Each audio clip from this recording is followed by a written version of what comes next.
Hello students, स्वागत है आपका हमारे YouTube channel Kailash institute of chemical sciences में। सीएसआई नेट केमिकल साइंस का एग्जाम अब दरवाजे पर है और बचे हैं सिर्फ आखिरी 7 दिन।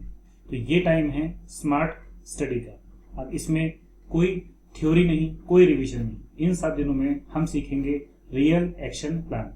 इस वीडियो में मैं आपको बताने वाला हूँ 7 ऐसे टॉपिक, या कहिए 5 ऐसे टॉपिक्स जिनका वेटेज पूरे सीएसआई रेट में मैक्सिमम है। और मैं आपके साथ शेयर करूंगा एक ऐसी सीक्रेट स्ट्रेटेजी। सीक्रेट तो नहीं कहना चाहिए, हालांकि ये चीज़ हमें पहले से ही पता होती है, पर हम उसके बारे में अवेयर नहीं होते। तो मैं आपके साथ शेयर करूंगा एक ऐसी स्ट्रेटेजी जिसको अगर आपने सही से अप्लाई कर लिया तो आप यकीन मानिए कि इन 7 दिनों में आप एटलीस्ट कुछ नहीं तो कम से कम 60% सिलेबस सीएसआई नेट का कवर कर सकते हैं। तो आइए शुरू करते हैं। देखिए, इस स्टेज पर कोई नया टॉपिक या नई थ्योरी पढ़ने का कोई मतलब नहीं, क्योंकि अब हमारे पास समय ज़्यादा बचा नहीं है। तो अगर आप नया टॉपिक स्टार्ट भी करेंगे तो पूरी पॉसिबिलिटी है कि वो आपको उतने अच्छे से याद ना हो, और पैनिक की सिचुएशन में आप हो सकता है जो सवाल आते हुए हों उन्हें भी आप क्या कर दें, गलत। तो इस टाइम पर कोई भी नया टॉपिक, कोई भी नई थ्योरी हम नहीं पढ़े। थ्योरी पढ़ने से ज़्यादा जरूरी है पीवाईक्यू, प्रीवियस ईयर के क्वेश्चंस को सॉल्व करना, क्योंकि अब इन 7 दिनों में यही आपके रियल टीचर है। हमको तो बेटा जितना पढ़ाना था हम अपने कोर्सेज में उतना पढ़ा चुके, आपको जितना पढ़ना था आप पढ़ चुके। अब अगर इन 7 दिनों को आप मैक्सिमाइज करना चाहते हो तो आपका जो इस समय नया नहीं कहना चाहिए, इस समय जो आपका रियल टीचर है वो आपके प्रीवियस ईयर के क्वेश्चंस होंगे, पीवाईक्यू सॉल्व करना होगा। ठीक है, तो देखिए मेरा रिकमेंडेशन तो ये है कि मिनिमम 5 साल की पीवाईक्यू को आपको सॉल्व करना चाहिए। ठीक है, अगर आप अपने आपको थोड़ा सा ज़्यादा पुश कर सको, थोड़ा सा ज़्यादा और मेहनत कर सको, या थोड़ा सा ज़्यादा और एफर्ट्स लगा सको, तो लास्ट 10 ईयर के अगर आपने सॉल्व कर लिए सवाल पीवाईक्यू, और मैं केवल ये नेट की बात नहीं कर रहा, सीएसआई नेट और गेट के लास्ट 5 से 10 साल के, देखो बेटा मिनिमम 5 साल के तो आपको करने ही पड़ेंगे, क्योंकि आपको इससे क्या पता चलेगा, ट्रेंड पता चलेगा। और अगर आपने थोड़ा सा एफर्ट्स और लगा के, थोड़ी सी मेहनत और करके लास्ट 10 साल के सवाल सीएसआई नेट के और गेट के कर लिए, तो आप मान के चलिए आप उन बच्चों से बहुत आगे निकल जाएंगे जो सिर्फ रैंडमली प्रिपेयर कर रहे हैं। प्रिपेयर तो कर रहे हैं लेकिन रैंडमली प्रिपेयर कर रहे हैं। तो अगर आपको ये चीज़ मन में आ रही है कि हमने लास्ट 6 महीने में या इस सेमेस्टर बेसिकली कुछ ज़्यादा अच्छे से पढ़ाई नहीं की, तो इन 7 दिनों में क्या हो जाएगा, तो ऐसा नहीं है। इन 7 दिनों को अगर आप पिछला को सब कुछ भूल के पूरे अच्छी तरीके से फोकस कर लें तो यकीन मानिए, मैं आपको यकीन दिलाता हूँ कि ये आपका मैक्सिमम एफिशिएंसी का 7 दिन हो सकते हैं। ठीक है, तो देखो बेटा, मैं आपको ये बताना चाहता हूँ कि सीएसआईआर नेट और गेट के पीवाईक्यू को सॉल्व करने से आखिर होता क्या है। तो जब आप 5 या 10 साल की पीवाईक्यू को सॉल्व करते हैं तो इनसे बेटा 2 चीज़ें होती हैं। पहला तो आपके कंसेप्ट रिवाइज होते हैं। ठीक है, आपके कंसेप्ट रिवाइज होंगे क्योंकि आप उसको सॉल्व करोगे तो आपको पता चलेगा कि इसमें कौन सा कंसेप्ट लगा है, कौन सा फॉर्मूला लगा है, क्या चीज़ इसमें पूछी गई है। तो पहले तो आपके कंसेप्ट ऑटोमेटिकली क्या होते हैं, रिवाइज होते हैं। और दूसरा, आपको पेपर का स्टाइल या ये कह लो एग्जाम का पैटर्न समझ में आता है कि जो रिसेंट टाइम्स में 5 सालों में क्या ट्रेंड चल रहा है, क्या चीज़ ट्रेंडिंग है, मतलब एग्जाम का पैटर्न क्या है। तो ये दो चीज़ें आपको पीवाईक्यू को सॉल्व करने से पता चलती है। तो दोस्तों अब बात करते हैं उन 7 टॉपिक्स के जो हमेशा सीएसआई नेट एग्जाम में छाए रहते हैं और मैक्सिमम वेटेज इन्हीं टॉपिक्स का होता है। तो देखिए, अगर आप सिलेबस उठा के देखोगे तो आपको एक टाइम पे इंटिमिडेट करेगा, भयभीत करेगा, है ना। आपको लगेगा यार इतना सारा सिलेबस है, जो कि अगर नॉर्मल देखें तो 6 महीने में भी पढ़ना थोड़ा सा मुश्किल लगता है। लेकिन अगर आप स्मार्टली पेपर को एनालाइज करो, स्मार्टली पढ़ो, तो इन 7 दिनों में भी आप अपने परफॉर्मेंस को क्या कर सकते हो, मैक्सिमाइज कर सकते हो। तो आइए जानते हैं वो 7 टॉपिक, या बेसिकली तो 5 मेजर टॉपिक्स है, 2 तो माइनर टॉपिक्स हैं, लेकिन उनका वेटेज फिर भी इक्वली इंपॉर्टेंट है। ठीक है, तो वो कौन कौन से टॉपिक है। तो देखिए, पहला टॉपिक जो है वो आपका quantum chemistry and group theory है। आप सबको पता होगा कि क्वांटम से और ग्रुप थ्योरी मिला के, बेसिकली क्वांटम के साथ ही हम ग्रुप थ्योरी पढ़ते हैं, तो इनसे मिला के ऑन एन एवरेज आप मान के चलिए 25 से 30 मार्क्स के सवाल हर साल सीएसआई नेट में पूछे ही जाते हैं।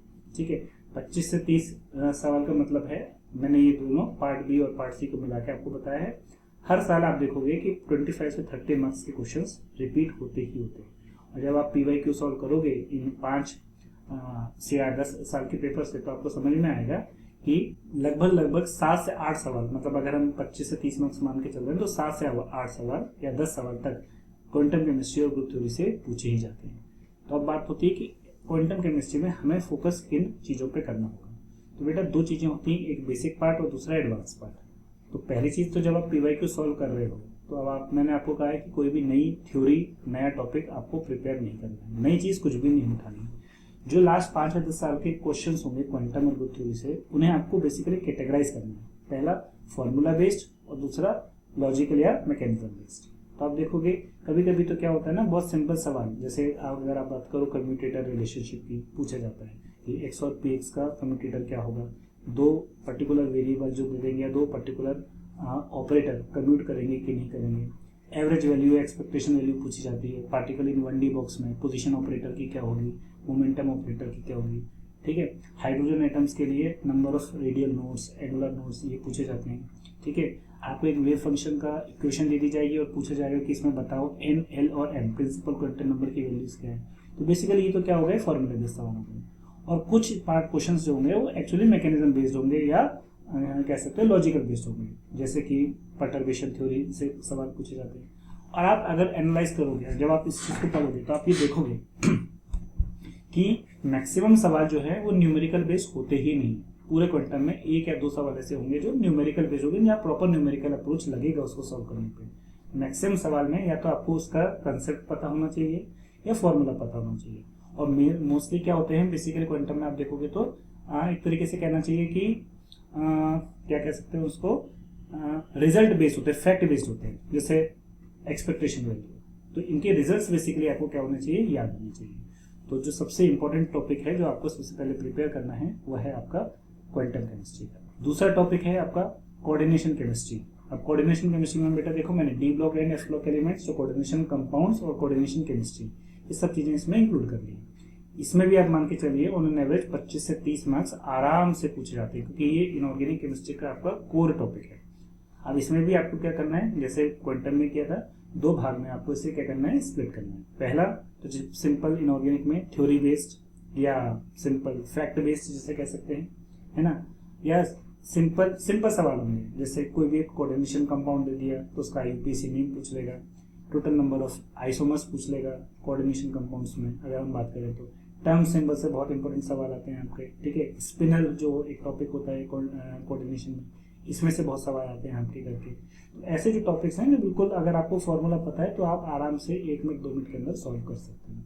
अगेन दूसरा जो मेन पार्ट आता है आपका जो 4 मार्क्स में पूछा जाएगा वो है रीजनिंग या मैकेनिज्म बेस्ड, जैसे outer sphere and inner sphere mechanism से सवाल पूछे जा सकते हैं आपके। स्पेक्ट्रोकेमिकल सीरीज जो है उससे पूछे जा सकते हैं। इलेक्ट्रॉनिक स्पेक्ट्रा से मैक्सिमम सवाल आते हैं। ये एक अच्छे सवाल होते हैं, जो अच्छे सवाल क्या होते हैं बेसिकली, अच्छे सवाल होते हैं, है ना। थोड़ा सा ज़्यादा सा बोलने में फंबल हो जाता है, ठीक है। तो अच्छे सवाल होते हैं आपके कोऑर्डिनेशन इलेक्ट्रॉनिक स्पेक्ट्रा से, जो कोऑर्डिनेशन केमिस्ट्री में पूछे जाते हैं। तो आपको ये काम, ये प्रैक्टिस क्या करना है, हर टॉपिक से जो मैं आपको बताने वाला हूँ उनके साथ करना है। आपको पहले विभाजित कर लेना, स्प्लिट कर लेना है 2 पार्ट में, फॉर्मूला बेस्ड में और फॉर्मूला बेस्ड या फैक्ट बेस्ड या एक्चुअली रीजनिंग और लॉजिकल बेस्ड, जिसमें थोड़ा सा ज़्यादा दिमाग लगता है, ठीक है। तीसरा टॉपिक है आपका इनऑर्गेनिक का, जो मैंने तो पहला टॉपिक देखिए मैंने फिजिकल से लिया था, दूसरा टॉपिक मैंने इनऑर्गेनिक से लिया था, तीसरा टॉपिक अगर मैं आपको लूँ तो हम बात करते हैं चलिए ऑर्गेनिक से। अब ऑर्गेनिक केमिस्ट्री का अगर आप कोर पकड़ लें तो मैकेनिज्म होते हैं, है ना, आइसोमेरिज्म होती है, जीओसी होती है। पर मैं आपको पर्सनली जो सजेस्ट करूंगा, आप इसमें से जो सबसे इम्पोर्टेंट पार्ट है वो है आपके रिएजेंट्स का, ठीक है, जो मैक्सिमम पूछे जाते हैं आपके CSIR के एग्जाम में। देखिए इसको लेने का पर्पस मेरा क्या है, क्योंकि देखिए रिएजेंट्स तो जो होते हैं वो लिमिटेड होंगे। ऐसा तो नहीं है कि आपका जो CSIR का पेपर, देखो नेट का पेपर तो हर साल 2 बार होता है, मतलब एक तरीके से हर 6 महीने में होता है, लेकिन रिएजेंट हर 6 महीने में थोड़ी ना ऐड होते होंगे। तो जो सिलेक्टेड रिएजेंट है, जो चले आ रहा है, वही रिएजेंट है। तो आपको क्या लगता है कि हर बार एक नए रिएजेंट से सवाल पूछेगा? नहीं, वो एक ही रिएजेंट से अलग अलग सवाल पूछेगा आपसे। तो अगर आपने लास्ट 5 या 10 साल के PYQ को सॉल्व किया है तो आपको समझ में आ जाएगा किस रीजन से मैक्सिमम सवाल पूछे जाते हैं और किस टाइप के सवाल पूछे जाते हैं। मतलब आपको क्या समझ में आएगा, जो मैंने आपको कहा था पैटर्न या स्टाइल, है ना। तो जैसे कुछ इंपॉर्टेंट रीजन्स जैसे NBS हो गया, N-ब्रोमोसक्सिनेमाइड हो गया, ये पूछे जाते हैं। ऑक्सीडाइजिंग एंड रिड्यूसिंग एजेंट जो होते हैं वही पूछे जाएंगे।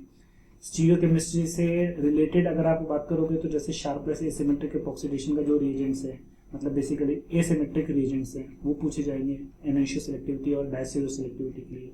तो अगेन आपको ये काम करना है कि सबसे पहले लास्ट 5 साल की PYQ को सॉल्व करके ये लिख लेना है अपने नोट्स में, मतलब PYQ से ही आपको क्या करना है, नोट्स बनाने हैं और ये लिख लेना है कि कौन कौन से रीजेंट बार बार पूछे गए, और उनकी एक लिस्ट बनाओ और आप उसी क्वेश्चंस को क्या करिए, उसी रीजन्स को क्या करिए, रिवाइज करिए। ठीक है, चलो, तो ये हो गए हमारे ऑर्गेनिक, इनऑर्गेनिक एंड फिजिकल के। अब चौथा जो टॉपिक है जो इंपॉर्टेंट है वो है आपका स्पेक्ट्रोस्कोपी, क्योंकि स्पेक्ट्रोस्कोपी फिजिकल, ऑर्गेनिक, इनऑर्गेनिक तीनों में कंबाइन हो जाता है। इसमें भी अगर आप देखोगे तो 20 से 25 मार्क्स के सवाल आराम से तीनों स्पेक्ट्रोस्कोपी से मिला के पूछे जाते हैं। ठीक है, और इनमें से भी जो सबसे इंपॉर्टेंट है वो है आपका NMR, IR and UV visible. ये ऑर्गेनिक के मैं आपको बता रहा हूँ। फिजिकल से मोस्टली जो सवाल पूछे जाएंगे वो आपके रोटेशनल स्पेक्ट्रा से और वाइब्रेशनल स्पेक्ट्रा से पूछे जाएंगे। ठीक है, तो अगेन मैं आपको ये नहीं कह रहा कि आप इसकी पूरी थ्योरी पढ़िए, उतना तो समय है नहीं हमारे पास, जैसे कि मैंने आपको पहले ही कहा है। आपको बस वही करना है जो मैं अभी तक आपको बताते आया हूँ। बार बार एक ही चीज़ मैं हर टॉपिक के लिए बोल रहा हूँ, तो आप समझ जाइए कि कितना वेटेज होगा इस चीज़ का। ठीक है, तो ये ट्रिक अगर आपने डिकोड कर ली तो यकीन मानिए दोस्तों कि आप इन 7 दिनों में भी उन बच्चों से बहुत अच्छा परफॉर्म कर सकते हैं जो सिर्फ पूरी थ्योरी पढ़ने में लगे हुए हैं या पूरे नोट्स को रिवाइज करने में लगे हुए हैं। अब वो टाइम बेटा हमारे पास है ही नहीं, सही बता दो। आप इस स्ट्रेटेजी को फॉलो करो और मेरा पूरा भरोसा है और मुझे पूरा कॉन्फिडेंस है कि ये आपको पे ऑफ करेगा ही करेगा। ठीक है, तो आपको क्या करना है, जो स्पेक्ट्रोस्कोपी के सवाल है, इसलिए मैंने कहा था कि अगर आप अपने आप को थोड़ा पुश कर सको तो लास्ट 10 साल के कर लो, तो क्या होगा, आपको एक अच्छा, एक अलग लेवल का कॉन्फिडेंस इसमें से मिलेगा। ठीक है, तो ये हो गया आपका चौथा टॉपिक स्पेक्ट्रोस्कोपी। पांचवा टॉपिक जो है वो आपका इनऑर्गेनिक से मैंने लिया है, वो है आपका बायो इनऑर्गेनिक केमिस्ट्री। ठीक है, अब बायो इनऑर्गेनिक केमिस्ट्री ले लो। ठीक है, या इसी के साथ एक आता है ऑर्गेनोमेटलिक केमिस्ट्री। तो ऑर्गेनोमेटलिक एंड बायो इनऑर्गेनिक मिला के अगेन आपके 20 से 25 मार्क्स के सवाल फ्रेम होते ही होते हैं, और इसमें से भी फिर वही करना है आपको, है ना, जो फैक्ट बेस्ड है और जो फॉर्मूला बेस्ड है। जैसे ऑर्गेनोमेटलिक में फॉर्मूला बेस्ड सवाल क्या हो सकते हैं, 18 इलेक्ट्रॉन रूल पे हो सकता है। ठीक है, क्लस्टर बोरेंस पे हो सकता है सवाल, बहुत आसान सवाल होते हैं। ठीक है, मतलब आपको बस पता होना चाहिए कि निकालते कैसे इसका। 18 इलेक्ट्रॉन रूल पे हो जाएगा, बोरेंस पे हो जाएगा। ठीक है, और कभी कभी बॉन्डिंग ऑफ कॉम्प्लेक्सेस पर पूछ लेते हैं कि सिग्मा बॉन्डेड कॉम्प्लेक्स कौन से हैं। ठीक है, ये सारे सवाल। और फिर आता है आपका कौन सा पार्ट आपका ऑर्गेनोमेट्रिक में, मैकेनिज्म बेस्ड पार्ट। वो थोड़ा सा लिटिल बिट टफ होता है क्योंकि उसके लिए आपको पूरा पढ़ा होना चाहिए। बट अगेन आप जब PYQ सॉल्व करोगे तो आप इसको एनालाइज कीजिए कि किस तरीके से आप इसको डील कर सकते हैं, तो आपको समझ में आएगा कि अच्छा ऑर्गेनोमेट्रिक है तो इसमें से जो 4 मार्क्स का सवाल है, जो मैकेनिज्म बेस्ड सवाल है, उसमें ये कंसेप्ट लगा था। ठीक है, तो स्ट्रेटेजी के बारे में तो हम आपको, ये तो हो गया, ये तो मैं आपको वो टॉपिक बता रहा हूँ जो आपको सिलेक्ट करने हैं, जो पढ़ने हैं लास्ट 7 दिनों में। पर पढ़ना कैसे है वो हम आगे आने वाले वीडियो में डिस्कस करेंगे। आने वाली वीडियो में मतलब इसी वीडियो में हम डिस्कस करेंगे, तो प्लीज अंत तक, है ना, एंड तक बने रहिएगा। कोई भी पार्ट को स्किप नहीं कीजिएगा, क्योंकि बेटा वैसे ही बहुत शॉर्ट वीडियो है, उसको भी अगर आप स्किप करके देखोगे तो फिर आप ही रिस्पॉन्सिबल हो, फिर उसमें मैं आपकी कोई हेल्प नहीं कर सकता। ठीक है, चलिए आगे बढ़ते हैं। तो हमारे टॉपिक हो गए, कितने हो गए आपके पास, 5 टॉपिक हो गए। अब जो 5 हो गए थे, फिजिकल का एक बता दिए, इनऑर्गेनिक, ऑर्गेनिक, स्पेक्ट्रोस्कोपी और ऑर्गेनोमेट्रिक। अब लास्ट जो 2 टॉपिक हैं वो ऑप्शन रखे हैं जो माइनर टॉपिक हैं, जिसमें से सबसे पहला है आपका पॉलीमर एंड डेटा एनालिसिस। ठीक है, ठीक है, और दूसरा जो है मैंने लिया था, जो ऑलरेडी मैं कोऑर्डिनेशन में ले चुका हूँ, D block and F block elements. ठीक है, अब मैंने ये देखा है कि लास्ट 5 साल में से, लास्ट 5 साल भी नहीं कहना चाहिए, अगर मैं और थोड़ा सा एडवांस हो जाऊँ, लास्ट 3 साल में से, कि मैंने ये देखा है कि जो छोटे छोटे टॉपिक्स होते हैं, डी ब्लॉक, एफ ब्लॉक हो गया, पॉलीमर हो गया, डेटा एनालिसिस हो गया, इसमें से 1-2 सवाल आ ही आ रहे हैं। आप अगर देखोगे तो रिसेंटली डी और एफ ब्लॉक से 16 मार्क्स के सवाल आए हैं। आप सोचो डी और एफ ब्लॉक्स में होते ही क्या, लेंथ एंड और एक्टिव, तो इसी में से 16 सवाल, 16 मार्क्स के सवाल आप सोचो पूछे गए हैं CSIR नेट में। तो है बहुत छोटा सा टॉपिक, जल्दी कवर भी हो जाता है, और इसमें से आपके मैक्सिमम क्वेश्चन आ रहे हैं। तो जो कोर टॉपिक्स हैं उससे 1-2 सवाल कम करके आजकल जो नेट का फोकस है इन टॉपिक्स पे ज्यादा है। डेटा एनालिसिस में मीन, मोड, मीडियन निकालना, ठीक है, स्टैंडर्ड डिविएशन निकालना, वेरिएंस निकालना, ठीक है, कोरिलेशन कोएफिशिएंट निकालना, बहुत सिंपल फॉर्मूला बेस्ड होता है और हर बार एक सवाल आता ही आता है। इसी तरह की पॉलीमर सिर्फ पूरा का पूरा थ्योरी बेस्ड है। ठीक है, इसमें से सवाल आ रहे हैं, तो ये रिसेंट ट्रेंडिंग आपका चल रहा है, तो इन टॉपिक्स पर भी आप ध्यान दे सकते हैं। और एक जो मैं पर्सनली अपनी तरफ से सजेस्ट करना चाहूंगा एक टॉपिक, वो है आपका ऑर्गेनिक का फोटोकेमिस्ट्री एंड पेरीसाइक्लिक रिएक्शंस। ठीक है, रिलेटिवली मैकेनिज्म, जो ऑर्गेनिक रिएक्शन मैकेनिज्म होती है उनके कंपैरिजन में रिलेटिवली आसान होता है, क्योंकि बेसिकली रीजेंट इसमें क्या होता है, लाइट होगी या हीट होगा। ठीक है, इसमें कोई हमारे पास न्यूक्लियोफाइल इलेक्ट्रोफाइल तो होते नहीं है, और बेसिकली जो रिएक्शन जाती है वो किस मैकेनिज्म से जाती है, फ्री रेडिकल मैकेनिज्म से। बेसिकली आपको क्या चेक करनी है, रेडिकल की स्टेबिलिटी। तो जो रेडिकल ज़्यादा स्टेबल होगा तो आपको पता होने चाहिए कि कौन कौन से फैक्टर जो है रेडिकल को स्टेबलाइज करते हैं। तो प्रोडक्ट को पहचानना, आइडेंटिफाई करना फोटोकेमिकल रिएक्शंस में रिलेटिवली बाकी के मैकेनिज्म बेस्ड सवालों के कंपैरिजन में आसान हो जाता है। तो अब सवाल उठता है कि करना क्या है इन 7 दिनों में, स्ट्रेटेजी है क्या। तो हमने क्या किया, पहले ये डिसाइड कर लिया कि what we have to follow, हमें क्या करना है, लास्ट 5 से 10 साल के PYQ को सॉल्व करना है। हमें क्या चीज़ सॉल्व करनी है ये भी हमने देख लिया, मैंने आपको वो 7 टॉपिक्स बता चुका हूँ मैं आपको ऑलरेडी, ठीक है। अब रियल पार्ट जो है, एक्शन पार्ट, स्ट्रेटेजी, करना कैसे। तो देखिए स्टेप बाय स्टेप मैं आपको स्ट्रेटेजी बताऊंगा कि आप इन 7 दिनों को मैक्सिमाइज कैसे कर सकते हैं। तो पहले तो क्या कीजिए दोस्तों, आप 2 स्लॉट एलोकेट कर लीजिए अपने पूरे दिन में, एक मॉर्निंग स्लॉट और एक इवनिंग स्लॉट। मतलब आपको 2 बार 2 स्लॉट में पढ़ाई करनी है या PYQ को सॉल्व करना है, ठीक है। और हर दिन क्या कीजिए, 2 टॉपिक उठाइए, ठीक है, एक मॉर्निंग स्लॉट के लिए और एक इवनिंग स्लॉट के लिए। तो लेट सपोज आपने पहले उठाया क्वांटम केमिस्ट्री, ठीक है, और हम एक मान के चल रहे हैं 2 से 3 घंटे का या 3 से 4 घंटे का आपका एक मॉर्निंग स्लॉट होगा कि बेटा 8 से 10 घंटे तो आपको पढ़ना ही पड़ेगा, ठीक है। अगर 7 दिनों में, तो अगर आपने पूरा नहीं पढ़ा 6 में, तो 8 से 10 घंटे तो आप दे ही सकते हो। तो शुरू के जो स्लॉट है जो आपका 3 से 4 घंटे का होगा, तो उसमें आप क्या कीजिए, कोई पहला टॉपिक उठाइए, जैसे क्वांटम और ग्रुप थ्योरी लिए, और आप उस क्वांटम और ग्रुप थ्योरी के सवाल को करना स्टार्ट कीजिए, ठीक है। मैं अगेन आपको एम्फेसाइज कर रहा हूँ इस चीज़ को कि थ्योरी पढ़ के सॉल्व नहीं करना है, आप जिस स्टेट में अभी हैं, इन द सेंस मतलब जितना भी अभी आपको आता है, फर्क नहीं पड़ता कि आपने पहले कितना पढ़ा, आप इन 7 दिनों में क्या पढ़ोगे उससे ज़्यादा फर्क पड़ेगा, ठीक है। तो आपको करना क्या है, मॉर्निंग स्लॉट में सबसे पहले आप just take the paper and start revising या start solving the PYQ of quantum chemistry. तो जब आप इस पूरे क्वांटम केमिस्ट्री के सवाल, क्योंकि आपको पता है 20 से 25 मार्क्स के सवाल आएंगे, तो मतलब क्या है 8 से 10 सवाल आएंगे हर पेपर में ऑन एन एवरेज। अगर हम 8 क्वेश्चन पकड़ लें तो लास्ट 5 साल के भी देखोगे तो 40 क्वेश्चन करना है आपको, तो 40 क्वेश्चन 3 से 4 घंटे में सफिशिएंट कर सकते हो आप उसको, ठीक है। तो पहले तो क्या करो, बिना बायस हुए, बिना कुछ थ्योरी पढ़े, जिस स्टेट में भी आपको, जो भी आपकी मेंटल कंडीशन अभी है, मतलब जो जितना आपने पढ़ रखा है उस स्टेट में आप क्या कीजिए, सॉल्व करना स्टार्ट। तो जब आप उस क्वेश्चन को सॉल्व कर लो तो उसके बाद आपको क्या करना है, उसके बाद आपको हर क्वेश्चन को क्वेश्चन बाय क्वेश्चन एनालाइज करना है। जो क्वेश्चन आपसे सही हुआ है तो आप उसमें मेंशन कीजिए, है ना, एक सेपरेट नोट्स बनाइए, ठीक है। उसमें आप ये मेंशन कीजिए कि इस क्वेश्चन क्यों सही हुआ है, इसमें क्या ऐसा कंसेप्ट था जो आपको ऑलरेडी पहले से पता था जिसकी वजह से क्वेश्चन सही हुआ है। और अगर आपसे सवाल नहीं बना, अगर ये सवाल आपसे गलत बना है तो क्यों गलत हुआ है, क्यों नहीं बना, क्या ऐसी चीज़ थी जो आपने मिस कर दी, क्या ऐसी ट्रिक थी, क्या ऐसा लॉजिक था, क्या फॉर्मूला था, क्या कंसेप्ट था जिससे आपको ये नहीं बना। तो आपको क्या करना है, हर क्वेश्चन को एनालाइज करना है कि अगर सही है तो क्यों सही है और गलत है तो क्यों। तो ओवरऑल आपको क्या करना है, जो इस PYQ को सॉल्व करोगे उसी से नोट्स बनाने हैं, क्योंकि मैंने आपको कहा है कि PYQ ही आपके रियल टीचर इन 7 दिनों में यही आपको सिखाएंगे। तो इन्हीं से आपको क्या बनाना है, नोट्स बनाना है। और नोट्स में भी बेसिकली क्या, सिर्फ ट्रिक्स और कंसेप्ट, ठीक है, कि अगर कोई ट्रिक है, कोई शॉर्टकट है तो क्या है, क्या कंसेप्ट है तो क्या है, पूरे डिटेल नोट्स नहीं बनाने हैं आपको। और अंत में मैं आपसे बस ये कहना चाहूँगा कि जब आप ये पूरा काम कर लें हर टॉपिक के लिए, तो जब आपके मतलब 7 दिन कंप्लीट हो जाएंगे। इसलिए मैंने कहा था ना कि 2 जो है मैंने आपको माइनर टॉपिक थे, तो उससे ज़्यादा सवाल नहीं आएंगे। तो आप मोटे मोटे तौर पर मान के चलिए कि 5 क्वेश्चन थी, तो आप 5 दिनों में आप इस 5 क्वेश्चन को कंप्लीट कर चुके होंगे। और सबसे इम्पोर्टेंट बात, इन टॉपिक्स पर मॉक टेस्ट देना ना भूलिए, ठीक है, क्योंकि उससे आपको अपने परफॉर्मेंस का एनालिसिस समझ में आएगा कि आपकी जो प्रिपरेशन है वो कितनी, जो आपने जो ये मेहनत की है इन 5 दिनों में, उसका बेसिकली आप स्टैंड कहाँ करते हो। तो इसके लिए आपको मॉक टेस्ट देना इंपॉर्टेंट है, ठीक है। तो आप इसका मॉक टेस्ट जरूर दीजिएगा, ठीक है। तो दोस्तों फाइनली मैं बस आपको यही कहूँगा कि अगर आपने पूरी ईमानदारी, पूरी मेहनत, पूरी शिद्दत से ये 5-7 दिनों में 7 टॉपिक्स कर लिए, तो मान के चलिए कि 50 से 60% जंग आपने जीत ली है। क्योंकि आप देख सकते हो कि इन्हीं में से 50 से 60%, मैं तो मिनिमम बता रहा हूँ, इससे ज़्यादा ही आपका जो CSI नेट में आएगा, ठीक है।